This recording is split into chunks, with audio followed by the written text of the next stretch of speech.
so much for joining us. I'm Michelle Friedman, the marketing director, and Judith will introduce herself. She'll be the other moderator with me this evening.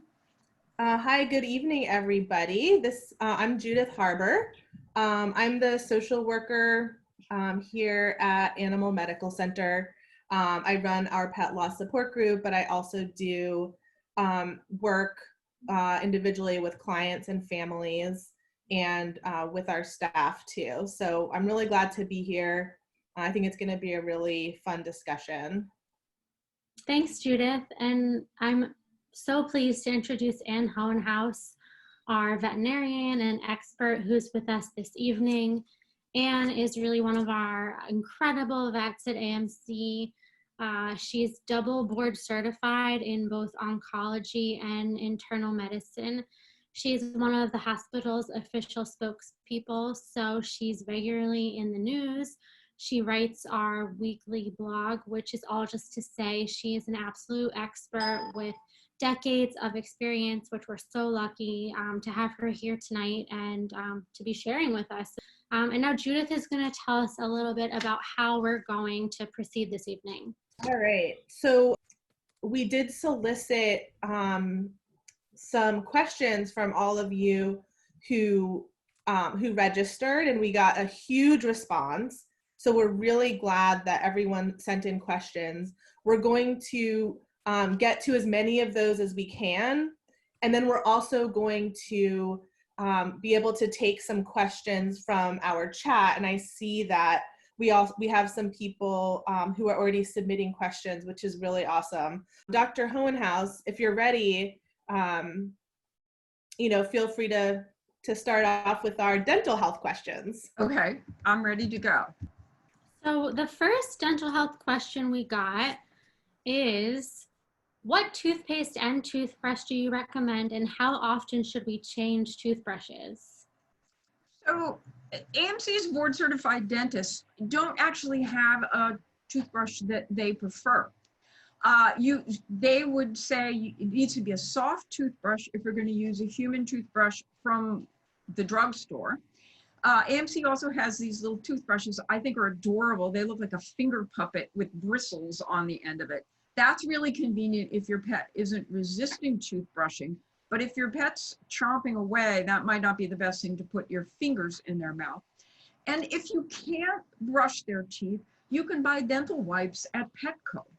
And they're like little acne wipes, except they're wipes for dog and cat teeth.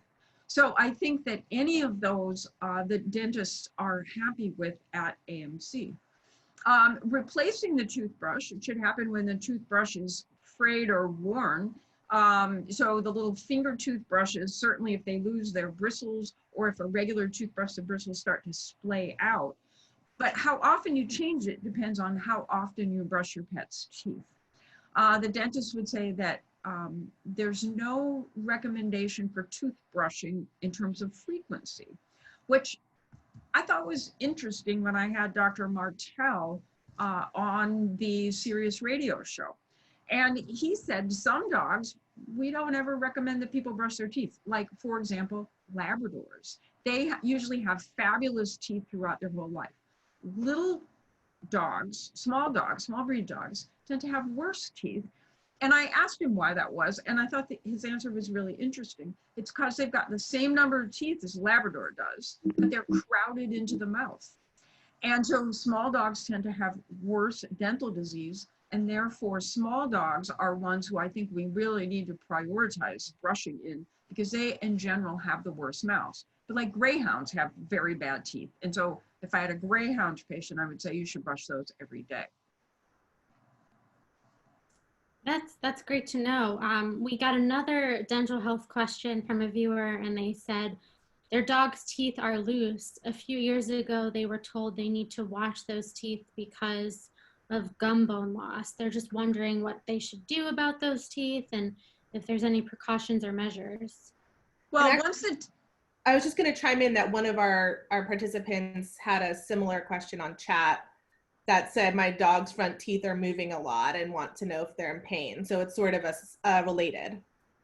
So loose teeth are usually uncomfortable or painful teeth. And so our dentists usually recommend those be removed. If the teeth are loose, it could be because there is bone loss in the jaw. Especially, again, small dogs tend to have a lot of periodontal disease and bone loss in the jaw. And so those teeth should probably come out because they're not functional teeth anymore, and they may actually be painful teeth. And once they're loose, we can't make them stick back in again. So they may as well just come out because they're uncomfortable. Good to know, good to know. We're gonna move on to a question about allergies and dermatology. The viewer says, my 6-month female dog is developing dandruff. What can they do? Their puppy is a patient at AMC. Well, thank you for bringing your puppy to see us. We love puppies. Dandruff may just simply be a need for a bath in a dog. But remember, bathing your dog might not be as benign as it seems. Don't use your personal shampoo on your dog, because those human shampoos are meant for people who don't lick their hair as a grooming procedure. Use regular shampoo for, or pet shampoo rather than your own shampoo on a patient. The other thing is AMC, there's lots of home grooming going on right now. And AMC had a patient whose owner groomed it at home, got soap in his eyes, and then it had a really nasty corneal ulcer.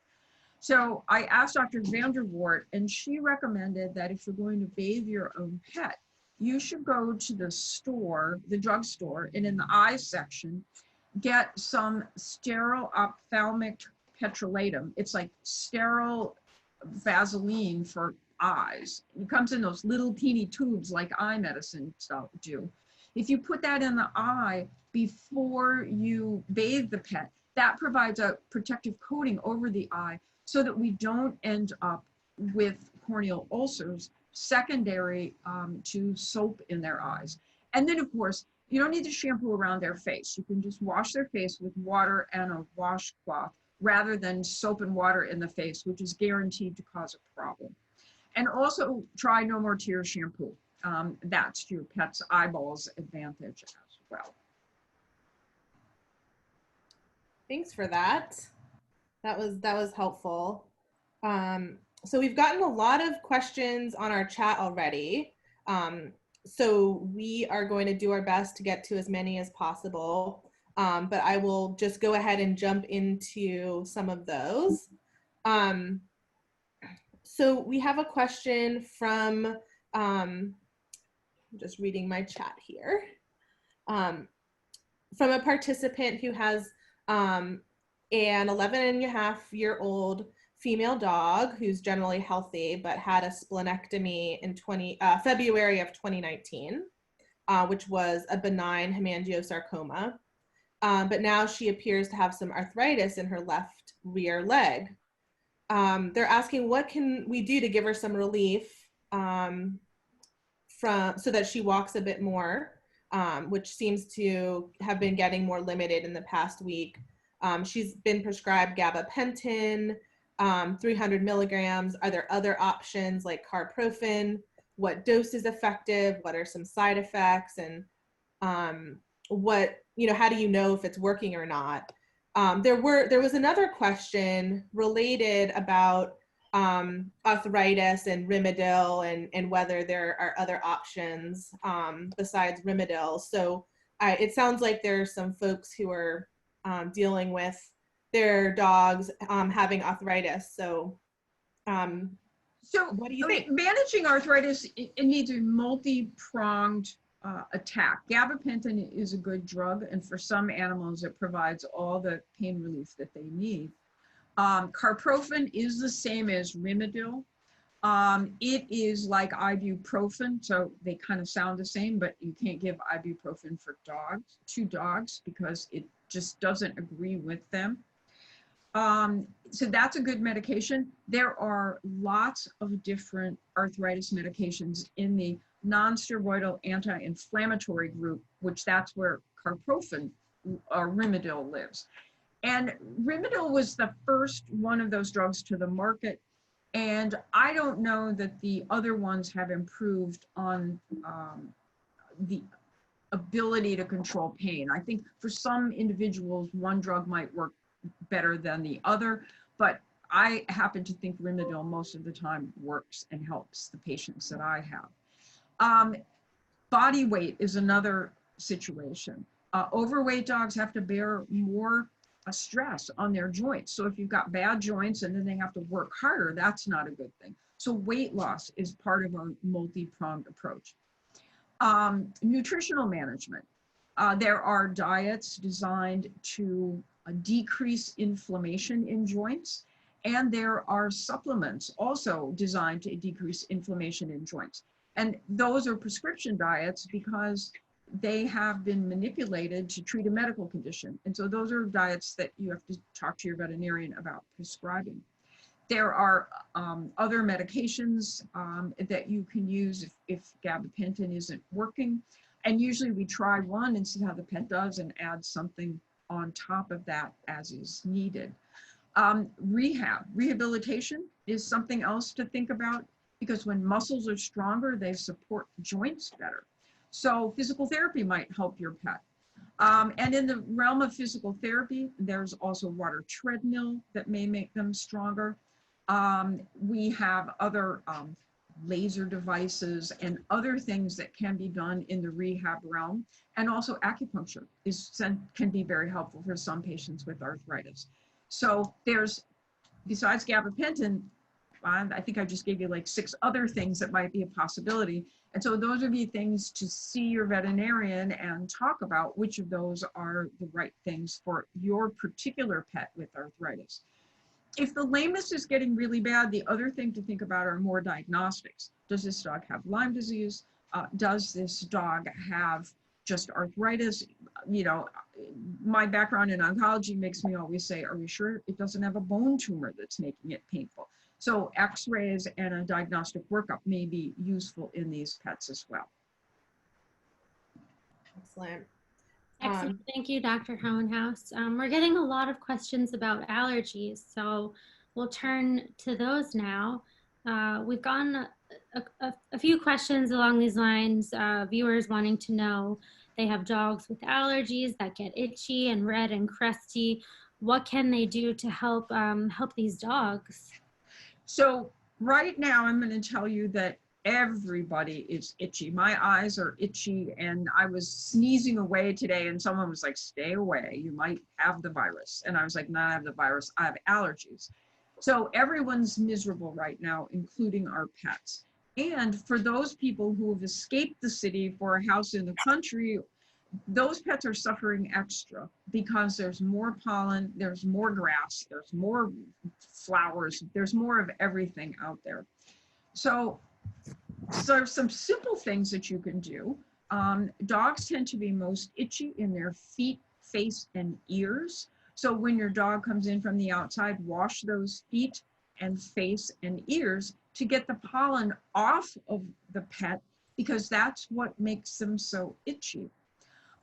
If your pet's really itchy, you might want to not take them out in the grass to run around for a long time if they're real itchy when they come back, because they may be just can't handle the pollen. In general, antihistamines are not terribly effective. You know, the Claritins and the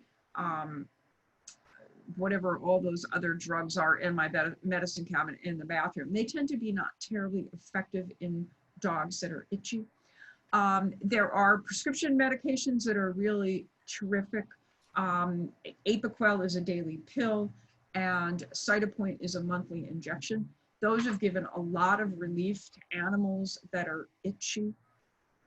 And then our dermatologist will also make special allergy vaccines specific for your pet's allergies. They test to see what your pet's allergic to, and then make a vaccine special for your pet to avoid the allergens that set them off to itch and scratch.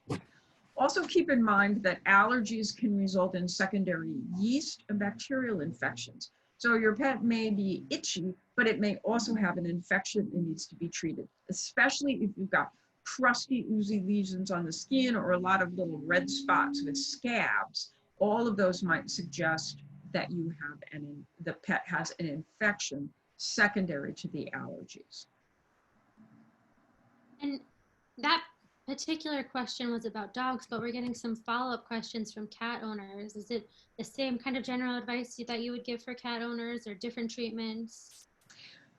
Itchy cats are harder, partly in New York City because most cats don't go outside. So then the question is, what's setting these cats off? Some of the same allergy drugs can be used, Apoquel can be used in cats. Cats can also get a skin infection. Itchy cats can also have fungal or yeast infections as well. So if the cat's really itchy, it's probably time for it to go to the veterinarian. And I also would say that the itchy cat is less likely to have allergies to pollen and things because most cats in New York City don't go out. What clearly sets dogs off is going outside, going in the yard, going in the woods, hiking, and they're much itchier. Of course, cats don't do those things. So it may be something in your house that is what's making your cat itchy. Dust mites, feathers, wool, those types of things.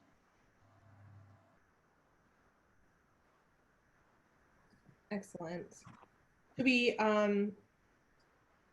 Let's do one more from our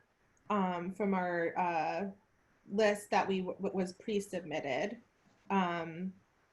We have a question about diabetes in dogs, that a participant's dog has diabetes and they don't prick him to test his blood daily. They monitor him with the Libra device every few months. They check his water intake, check peeing habits, and check the ketones in the urine. But they're wondering, even though he seems to be doing really well, how important do you think it is to be testing blood a few times a day?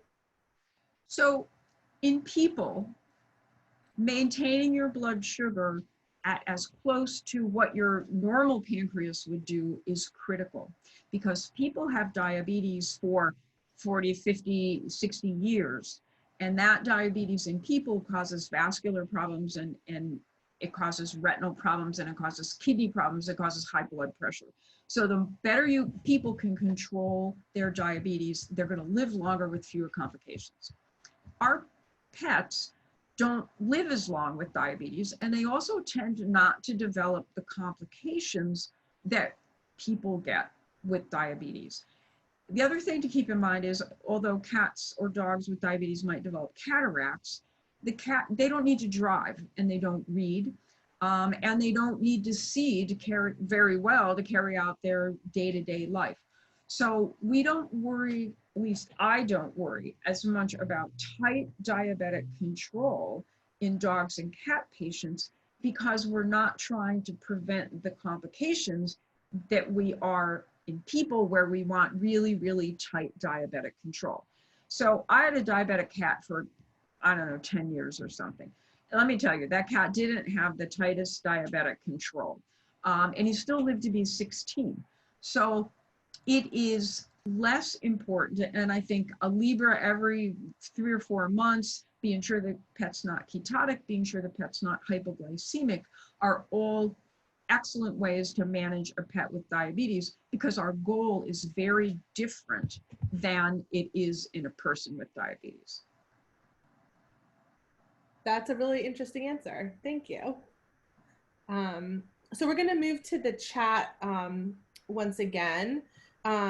We had a question when we closer to the beginning about a participant has a 2-year-old FIV positive cat who stays inside only, who's spoiled rotten, and she wanted to know what the best practices are for keeping FIV complications at bay and reducing the impact of the disease when it does emerge. She was curious about dietary supplements, activity do's and don'ts, and the risk of bringing a second cat into the household. there was also a question about feline upper respiratory infection. So it wasn't particularly FIV related, but if those two correspond at all, Okay. then. So FIV is very different than FELV, feline leukemia virus.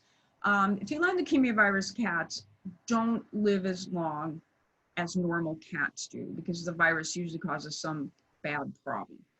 FIV cats have a normal cat lifespan. They just tend to have other problems over time. So they tend to be more sick cats, but these illnesses that they have are usually not life-threatening.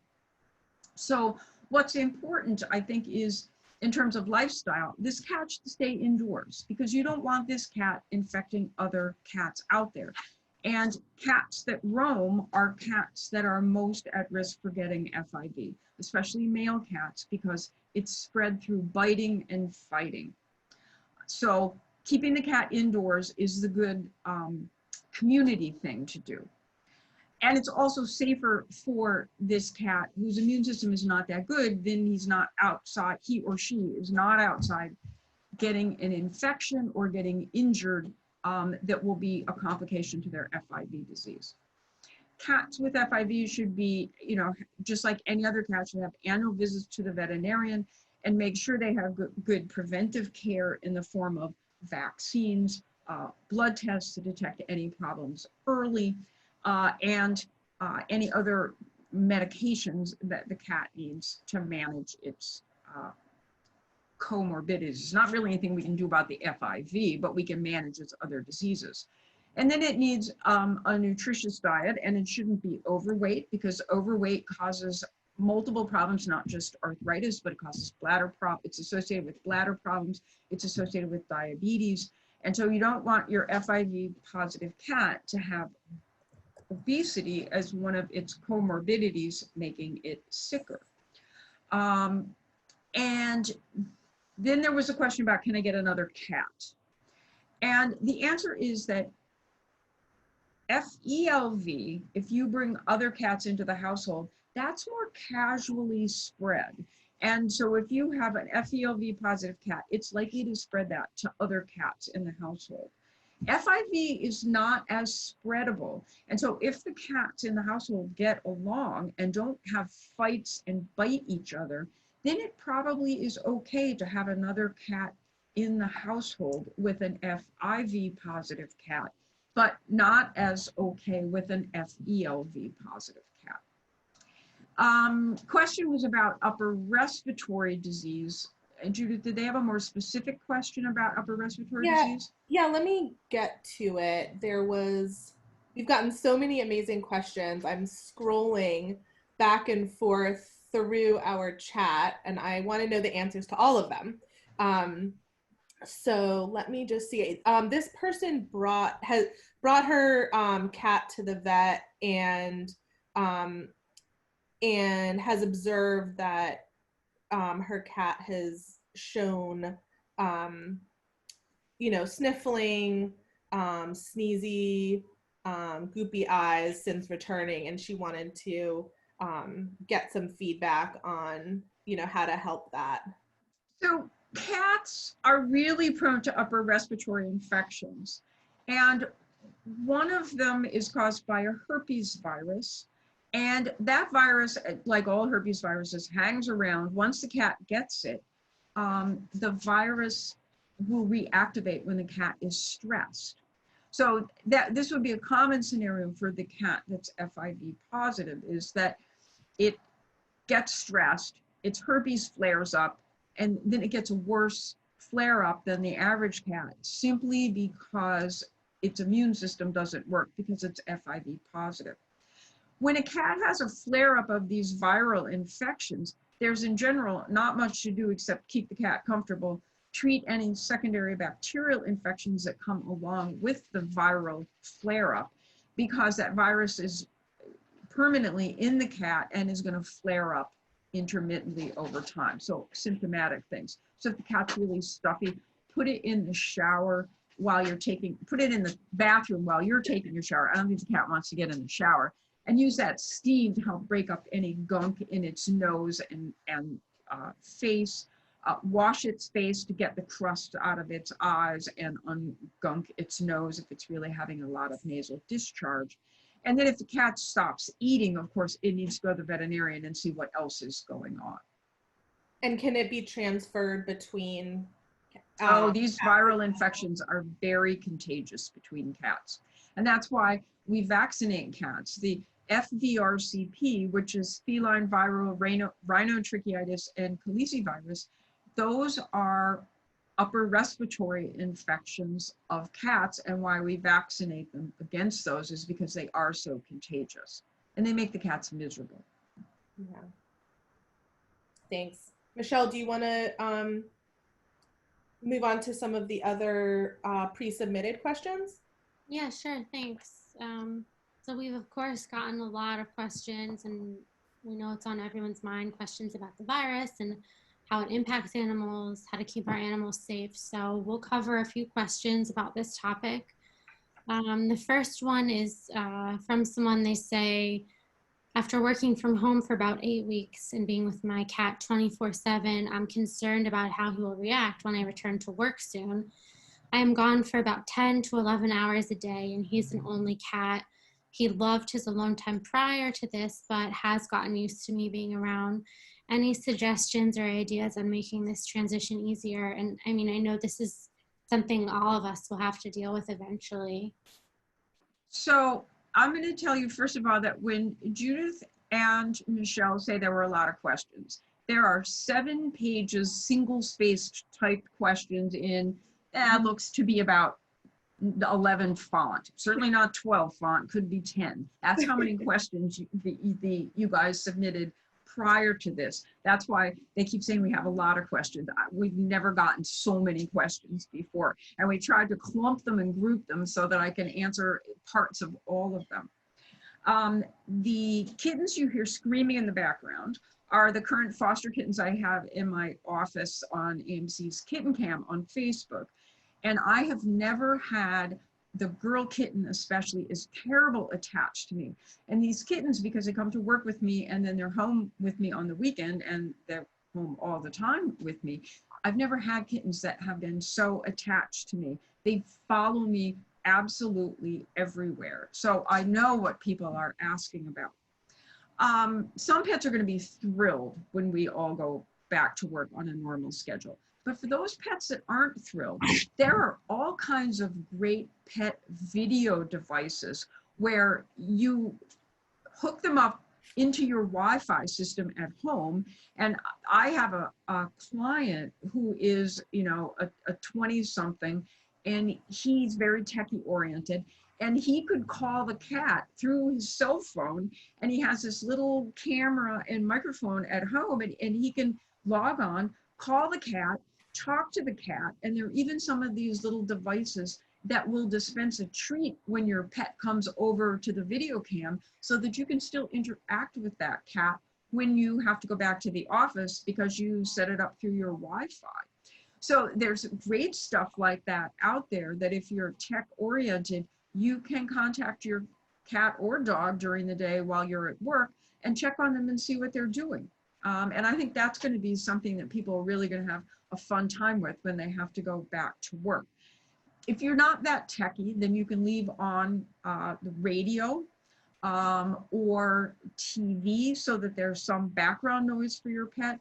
Or if you don't want it all the time, hook it up to some sort of timer and have it come on and off intermittently so that you change up things for them. Also think about doing things to keep them busy. So instead of just pouring their food in a bowl, use a feeding toy of some sort. Freeze their food so that it thaws slowly so that they don't gulp it down all in one thing, and eating takes up more of their time during the day. I think those things will give your pet something to do when you have to go back to work again. Although I think a lot of people are going to get to work from home more because people have learned to make this successful. Although I don't like being here because it's kind of lonesome. There's a lot of people missing from AMC. Thanks, Ann. We'll do a few more COVID-related questions. Another viewer asked, is it safe to walk my dog and then have him sleep in the bed with me and my husband? Meaning, how likely is it that my dog could pick up COVID during a walk? So experts in the field of virology and infectious diseases do not think that pet fur is likely to be a fomite, or that pet feet are likely to be a fomite, meaning a fomite is an object that transfers disease. Remember that COVID is spread human to animal. And so if you practice social distancing with your pet outdoors on its walk, just like you should practice social distancing from people when you're outside on a walk, the likelihood that your pet is going to bring home COVID on their feet or fur is thought to be incredibly low. So I would not be concerned about walking my dog outside. Every case of SARS-CoV-2 infection in pets has been associated with a human family member that has the virus, and they've inadvertently given it to the pet, not the other way around. Thanks, Dr. Hohenhaus. We'll do another question on this, and then we'll move on to another question from the chat. So the next kind of group of questions is people wanting to know what symptoms do dogs with COVID present and how it can be treated. And then sort of more specifically, someone else asked, they said their dog had a cold and they're wondering if they actually had COVID, even though she seems okay, and just trying to make sense of that. So let's talk first about dogs and we'll talk about cats. There are 3 dogs that are reported to have COVID in the world. 2 in Hong Kong, neither had any clinical signs. And then there was a dog that was found to be positive in a Duke study. That dog had some clinical signs, but it was a pug, and the clinical signs were sneezing. And if there are any pug people out there on the airwaves, you will know that pugs sneeze a lot. And of course, they're sneezing at this time of year. So is that pug just simply got allergies and it's sneezing, or does it really did the pug have COVID? The 2 dogs in Hong Kong were multiple times confirmed to be positive. The pug dog has not been confirmed by any USDA laboratory. And so that case, in my mind, is still a questionable case as to whether or not the clinical signs in the pug dog in North Carolina are really COVID related or not. Mm-hmm. If we switch to cats, I think there are 8 cats with infection reported in the world. All those cats can be found on the OIE website listed in chronological order. Some of those cats had clinical signs, some of them didn't, but with only 8 cats confirmed to be infected with the virus, a little bit hard to know what the clinical signs are going to be. It's kind of a laundry list of signs, and it describes almost every disease that cats have. Coughing, sneezing, some had vomiting, some had diarrhea, some had fever. So a very common set of clinical abnormalities that we see 1,000 times a day here at the Animal Medical Center. So I think that those would be the signs that would make me call my veterinarian if my pet had those. But whether all those cats did not have clinical signs, some of the cats tested positive only because their owners were sick and the cats got tested as part of a surveillance process. So very mild to no illness in cats and very limited illness, even less so in dogs. Thanks, Dr. Hohenhaus. Oh, sorry. Do you want me to go to the chat? Yeah, thanks, Judith. Okay, sure. So I wanted to bring up a couple of questions. This is kind of a hard topic because it's about quality of life for an older pet, but I think it's a really important subject. And so Ellen wants to know, what is an acceptable quality of life for an old pet? She has a 23-year-old cat who has kidney disease, and basically she says he's like an old man that sleeps most of the day in a rocking chair, and has some wobbles and vomits sometimes, but generally he eats and lights up when his favorite food comes along.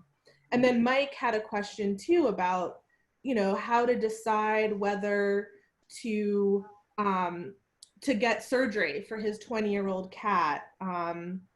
He's worried that, his cat's too frail and might not do well with the sedation and the travel. So these participants are just sort of wondering how to think through these questions and what things to take under consideration. Well, the answer about what's an acceptable quality of life for different pets is going to be different for different pets and also for different people. So I usually tell people that if the pet's having more good days than bad, that would be an acceptable quality of life. At least in my book, maybe not in theirs, but that's something to think about. Are they having more good days than bad? And sometimes that takes jotting down, today was a good day versus a bad day. When we talk about chemotherapy in pets, people are okay. They know there's going to be a bad day or two with chemotherapy, but if it's a bad day or two and we only give the drug every 3 weeks, well, then that's way more good days than bad days. That's kind of what I mean by that. Then the next thing is, does the pet get to do its favorite things that it loves? So if whatever is wrong with the pet is keeping it from doing the most favorite thing in the world, then what, is that an acceptable quality of life for that pet?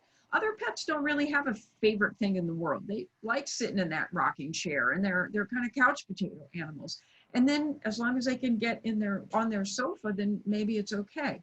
On the other hand, if all they can do is lie around and they can't use the litter box anymore and they're pooped and peed on themselves, maybe that's not such a good quality of life.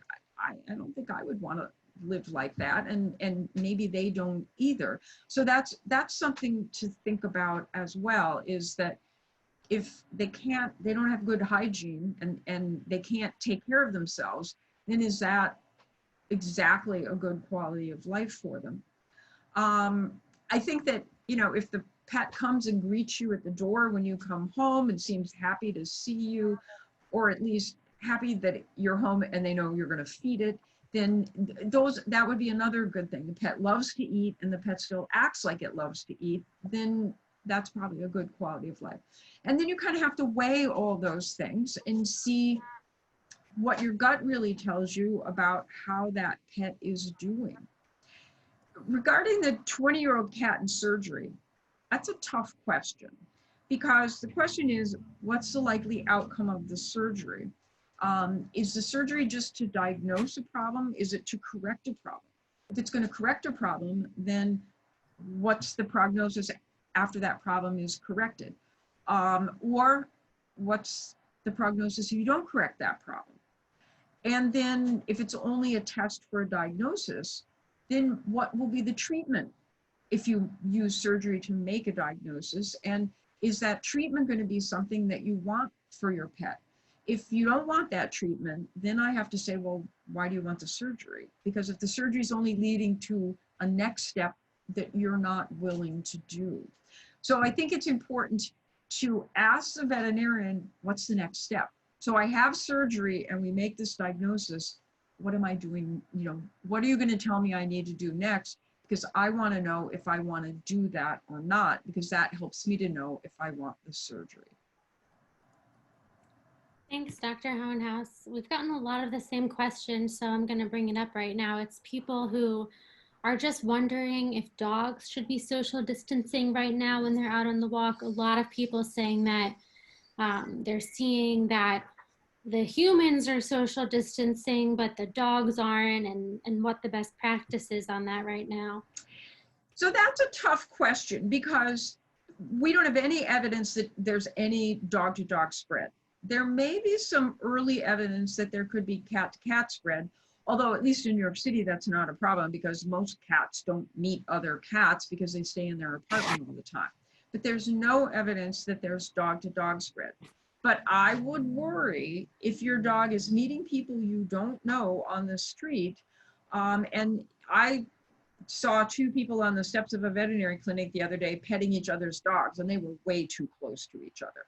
So unless you've got a big long leash and you're away from that other person, the risk of not social distancing your dog is that you forget you're supposed to social distance and get too close to the other people that you meet on your dog's walk.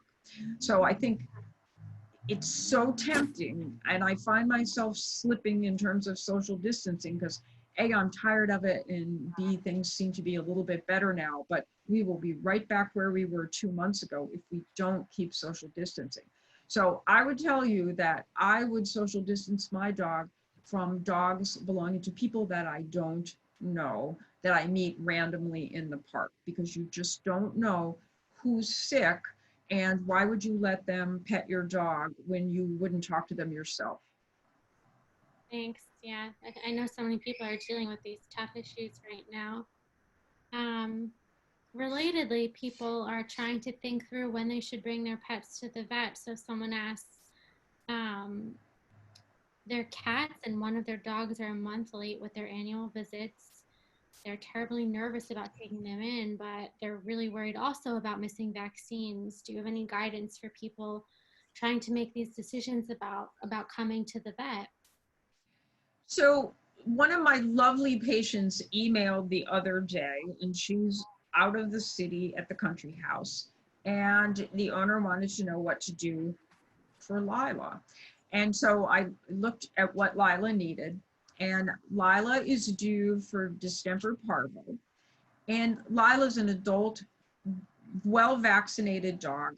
And so the risk of distemper parvo in an adult, well-vaccinated dog is pretty low, even if the vaccine is a little overdue. And if Lila was a puppy, I would have a different answer to that question, because puppies are very vulnerable to distemper and parvo when they're not well vaccinated. So it depends on who your pet is and what you're worried about. Lila's also due in a couple of months for lepto and Lyme vaccines. And certainly because Lila's in the country, she has a greater chance of being exposed to both the ticks that carry Lyme disease and urine of wild animals that carry lepto. But Lila's owner has conditions that keep her from wanting to come into the city.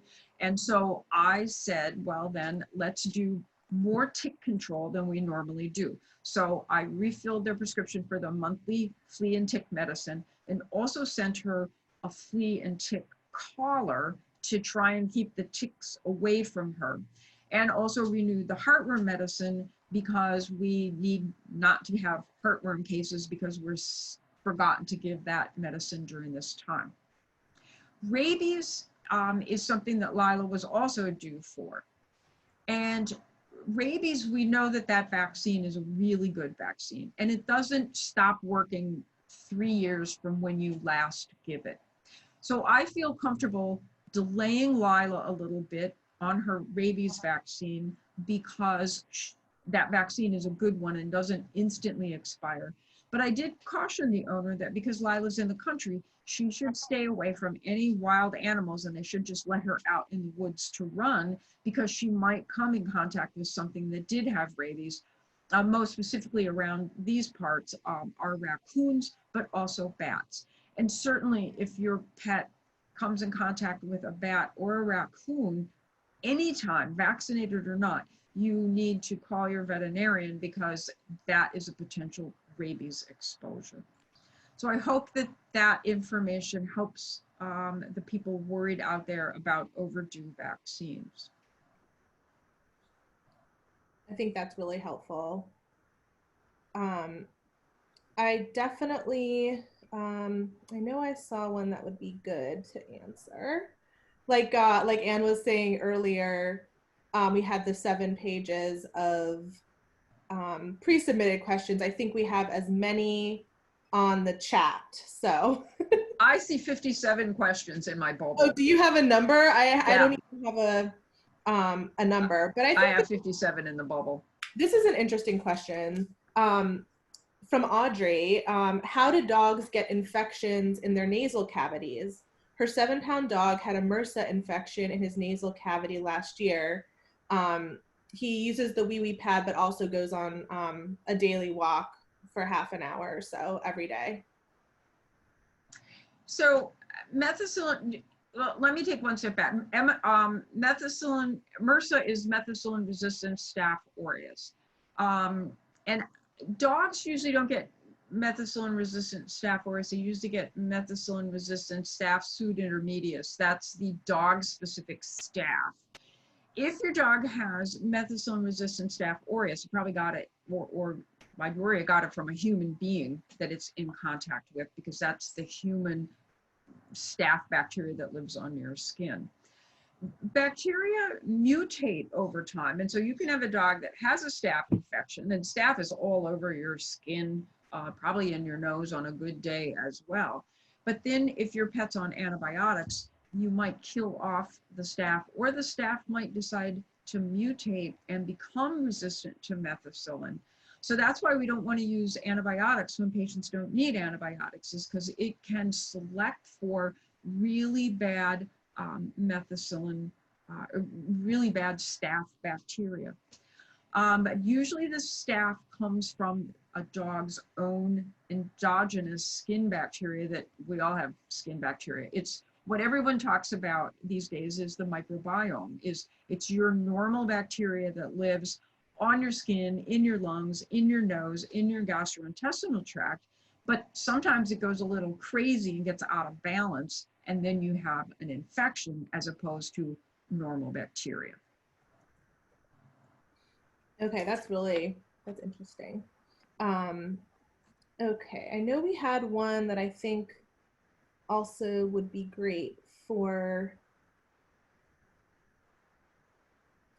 everybody. We have a client who has a 2-year-old dog who is terrified of thunderstorms, and I know summer is coming, so we're going to get more storms. They've tried to encourage her to find a safe space, like a bathroom, closet, or crate, but she hasn't yet found one, and they worry about her when they're not home with her. And then Mary, soon after, asks, what's some safe anti-anxiety medicine for a dog that's frightened of loud noises, especially if they have Addison's? So, I think that there's a lot of folks who are concerned about noise phobia in their dogs. So I would also roll 4th of July into this discussion as well. Totally. And please be kind to your veterinarian, because we have been essential workers throughout this thing, and it's been a rough go. This is not an easy thing to do, to have how you normally do things completely disrupted into a less than ideal situation, but we're coping. But do not, on the 3rd of July, call your veterinarian and say, oh, my dog is afraid of thunderstorms, and what can you do about it? Because that's not fair.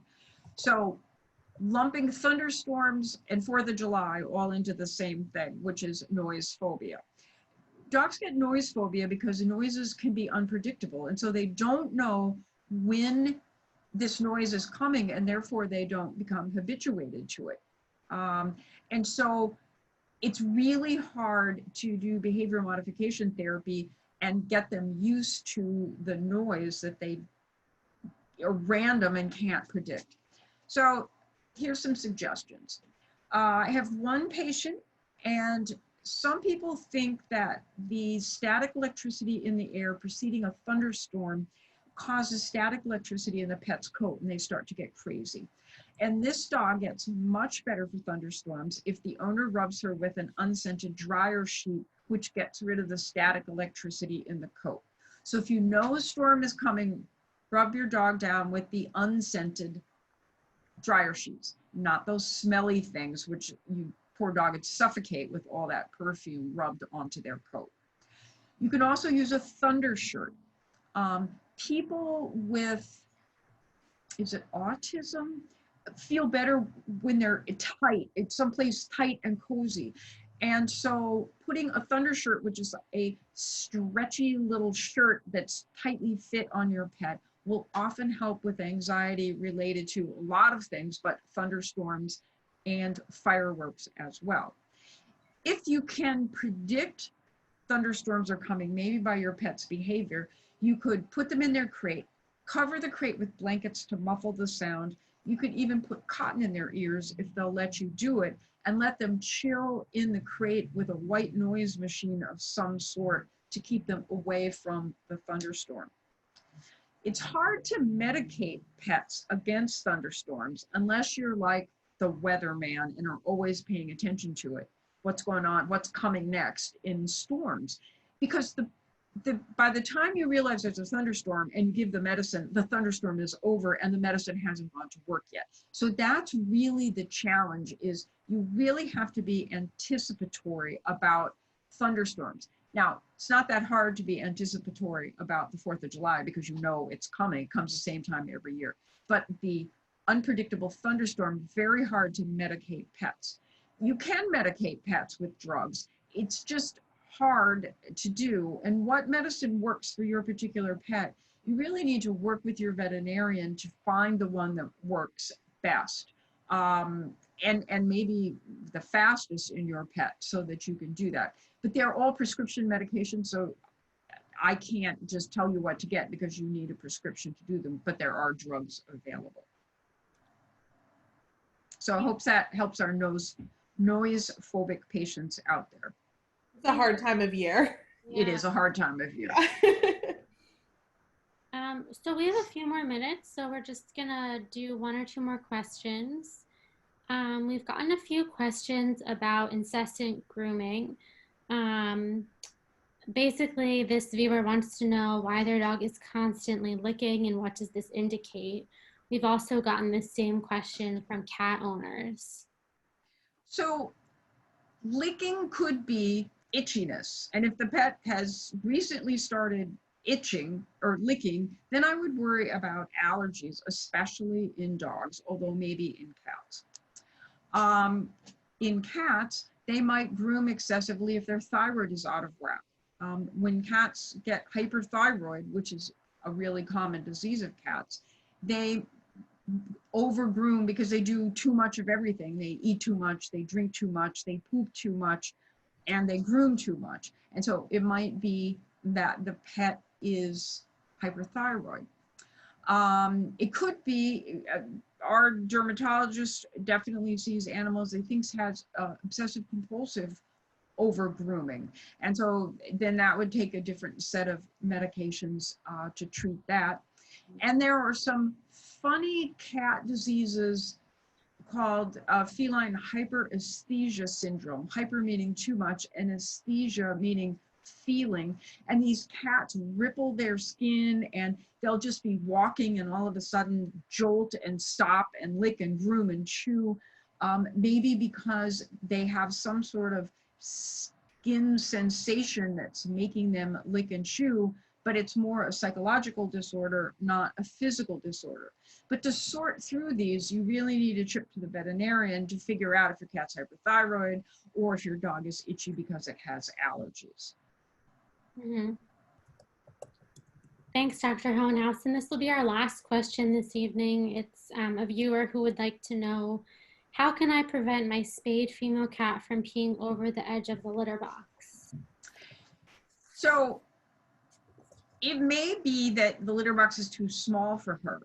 And there was a really interesting research study done where they took cats and they put out litter boxes of different sizes. And it turned out the cats, the bigger the box, the better it was. And think about it. New Yorkers mostly have puny little bathrooms, and wouldn't you kill for some bathroom that your friend in the suburbs have? I mean, I know I would, a big bathroom, maybe 2 windows instead of 0 windows. And cats are the same. They want a bigger bathroom. So a bigger litter box is probably would be helpful. The research did not support that cats cared if the litter box had a lid or not. So that would be one way to keep the female cat from peeing over the edge, would be A, get a bigger box, B, put a lid on the box so she can't pee over the edge. The other thing is, if the box is good size, but the cat only goes a little way in, then the question is the cat arthritic and it can't really get into the box and wander around to the middle of the box where it doesn't pee over the edge. So when cats are having litter box issues, I always ask, are we sure that cat has not got mobility issues and is having trouble getting into the box? I had a male patient who was peeing over the edge of the box. And ultimately, we realized Rudy was very old. And we realized Rudy was having a trouble getting into the box. He could get his front legs in, but he couldn't get his back legs in. And so I Googled litter box ramp. And who knew that you can buy a ramp into the litter box to make it easy for your mobility impaired cat to get into the box. There was actually several different types of litter box ramps. So if your cat is having trouble getting into the box, I think there's a solution for you on Amazon.com. That's great. And with that, thank you so much, Dr. Hohenhaus, for sharing all of your knowledge this evening. And thank you so much, everyone, for joining us. We're going to keep doing these Ask the Vet sessions on a regular basis so we can connect with you guys while we're apart. And be sure to check your inbox for the email where we'll send you all the details for the next Ask the Vet soon. And we hope everyone has a great night and be well and stay safe. Thank you so much. Bye. Bye.